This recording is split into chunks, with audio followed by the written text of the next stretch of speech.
Our next speaker will be Honorable Meshoe from ACDP. Thank you, Chairperson. I wish to start my contribution by joining millions of South Africans who are mourning the passing away of His Majesty King Goodwill Zwelithini, who passed away in the early hours of this morning. On behalf of the African Christian Democratic Party, I wish to convey our heartfelt condolences to the royal family and the Zulu nation he led with distinction for many years.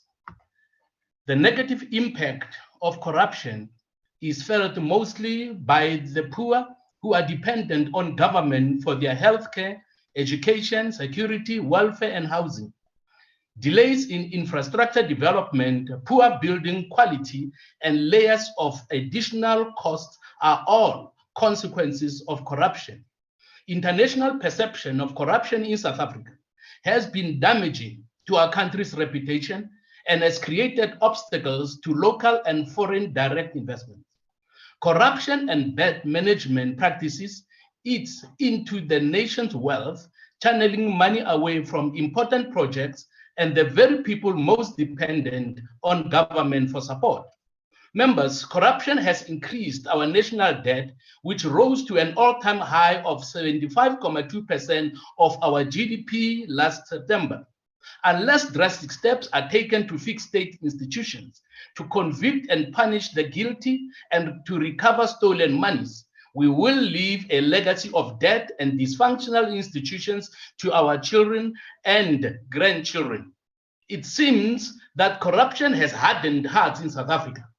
During lockdown, fraudsters filled their bank accounts as frontline workers risked their lives, their health, and millions of citizens lost their jobs and went hungry. By the end of last year, the SIU had been forced to spend a further 70 million rands investigating PPE contracts worth over 13 billion rands. Chairperson, the ACDP would like to see prosecutions taking place rather than spend more money on commissions and investigating units.